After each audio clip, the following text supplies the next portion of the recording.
ओम शांति। आज बाप दादा के 18 जनवरी 2023 के महावाक्य हैं। आज ब्रह्मा बाबा का स्मृति दिवस है, तो आज हम सभी दिन भर आत्मिक स्थिति में रहने का अभ्यास करेंगे। पिताश्री जी के पुण्य स्मृति दिवस पर सुनाने के लिए बाप दादा के मधुर महावाक्य।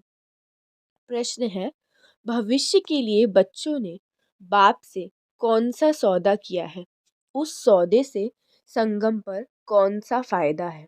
उत्तर है, देह सहित जो भी कुछ कखपन है वह सब कुछ बाप को अर्पण करके बाबा को कहते हो कि हम आपसे फिर वहाँ मतलब भविष्य में सब कुछ लेंगे। यह है सबसे अच्छा सौदा। इससे तुम्हारा बाबा की किचोरी में सब कुछ सेफ हो जाता है और अपार खुशी रहती है कि अभी यहाँ हम थोड़ा सा समय है, फिर अपनी राजधानी में होंगे। तुमको कोई पूछे तो बोलो, वाह, हम तो बेहद के बाप से बेहद सुख का वर्षा ले रहे हैं। अभी हम एवर हेल्दी एवर वेल्दी बनते हैं। ओम शांति। रूहानी बाप रूहानी बच्चों को बैठ समझाते हैं। मीठे बच्चे, जब यहाँ आकर बैठते हो तो आत्म अभिमानी हो, बाप की याद में बैठो। यह टेंशन तुम्हारे लिए फॉरएवर है। जब तक जीते हो बाप को याद करते रहो। याद नहीं करेंगे तो जन्म जन्मांतर के पाप भी नहीं कटेंगे। रचयिता और रचना के आदि मध्य अंत का सारा सुदर्शन चक्र तुम्हारी बुद्धि में फिरना चाहिए। तुम लाइट हाउस हो ना, एक आँख में शांति धाम, दूसरी आँख में सुखधाम। उठते बैठते चलते फिरते अपने को लाइट हाउस समझो। अपने को लाइट हाउस समझने से अपना भी कल्याण करते हैं और दूसरों का भी कल्याण करते हैं। बाबा भिन्न भिन्न युक्तियाँ बतलाते हैं। जब कोई रास्ते में मिले तो उनको बताना कि ये दुख धाम है, शांति धाम और सुख धाम चलना चाहते हो, इशारा देना है। लाइट हाउस भी इशारा देते हैं, रास्ता दिखाते हैं। मतलब कोई रास्ते में अंधेरा होता है तो लाइट क्या काम करते हैं, हमें रास्ता दिखाने का काम करते हैं। तो बाबा बोल रहे हैं आप लाइट हाउस हो, इसलिए सबको रास्ता दिखाओ।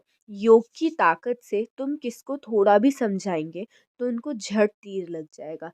फिर बाबा ने आगे कहा, बाप आए हैं मीठे मीठे बच्चों को परफेक्ट बनाने, तो ईमानदार बन, सच्चाई से अपनी जांच करनी है कि हम कहाँ तक परफेक्ट बने हैं। फिर इसके लिए युक्ति भी भगवान खुद ही बताते हैं हमको। मुख्य खामी क्या है, तो सबसे जो मेन प्रॉब्लम है वो है देह अभिमान की। देह अभिमान जो है ना, वही हमारी अवस्था को आगे नहीं बढ़ने देता। तो इसलिए इस देह को भूलना है। अपनी देह के साथ साथ दूसरों की भी देह को भूलना है। इसके लिए बाबा ने बताया था कि दिन में जब भी किसी से भी मिलो तो उसकी भ्रकुटी में देख के आत्मा देखने का अभ्यास करो। फिर बाबा ने आगे कहा, अभी तुमको बाप को याद करके गदगद होना चाहिए। दिन प्रतिदिन खुशी का पारा चढ़ा रहना चाहिए। पारा चढ़ेगा याद की यात्रा से और फिर आहिस्ते आहिस्ते चलेगा। बाबा ने फिर आगे कहा, कितना मीठा कितना प्यारा भगवान तुम्हें मिला है। तो भोला तो एक का ही नाम है। मीठे बच्चे, अभी तुम बहुत बहुत वैल्यूएबल हीरा बनते हो।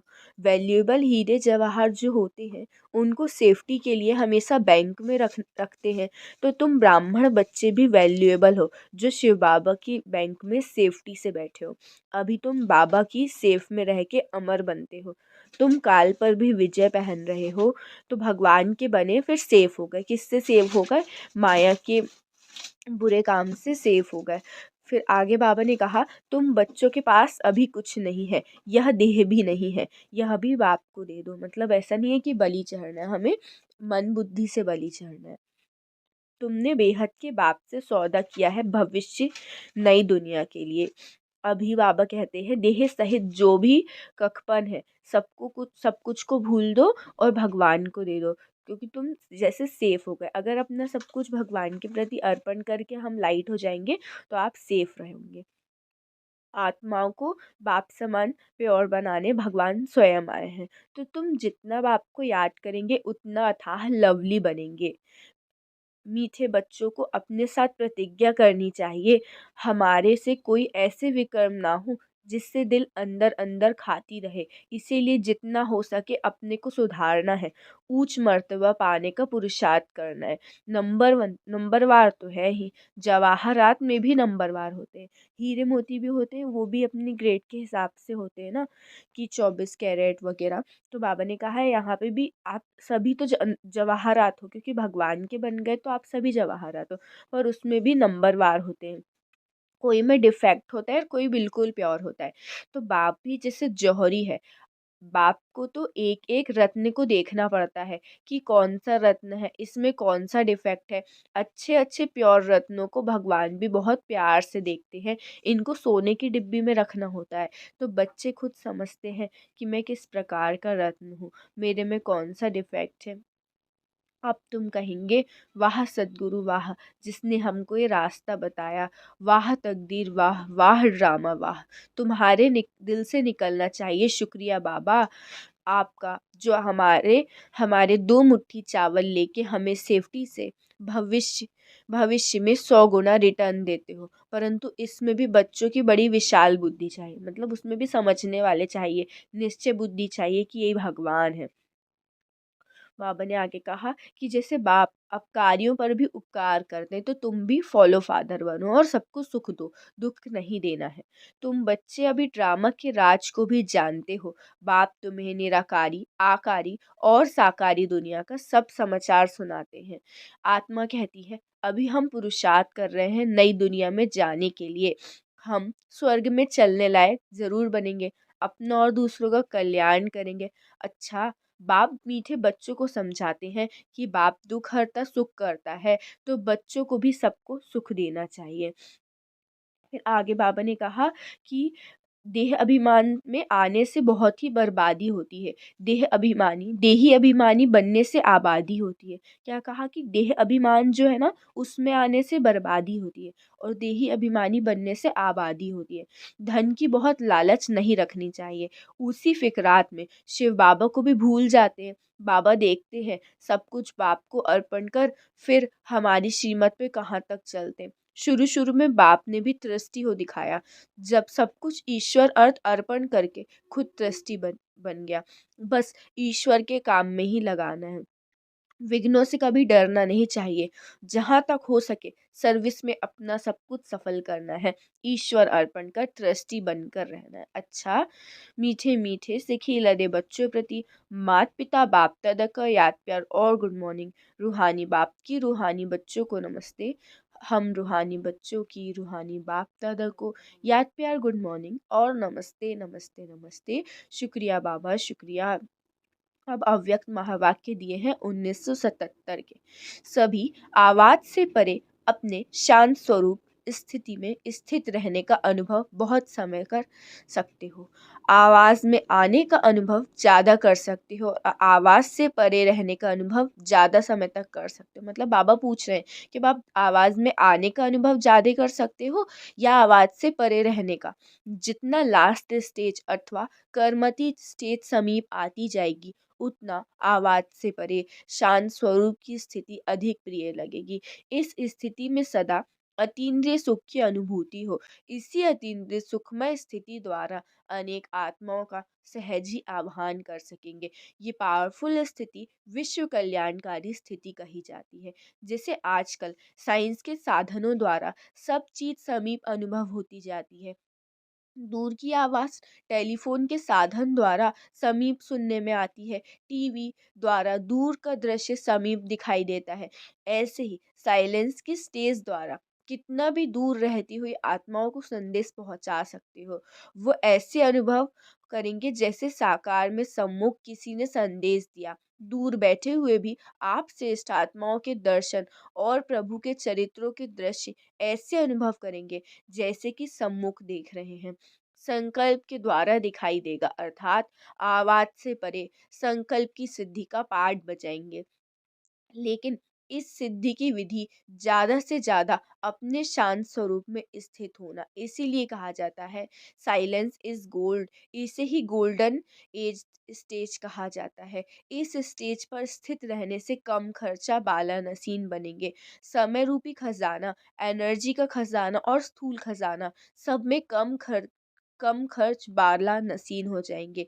इसके लिए एक शब्द याद रखो, वो कौन सा है? बैलेंस। हर कर्म में, हर संकल्प और बोल, संबंध व संपर्क में बैलेंस हो तो बोल, कर्म, संकल्प, संबंध व संपर्क साधारण के बजाय अलौकिक दिखाई देगा, अर्थात चमत्कारी दिखाई देगा।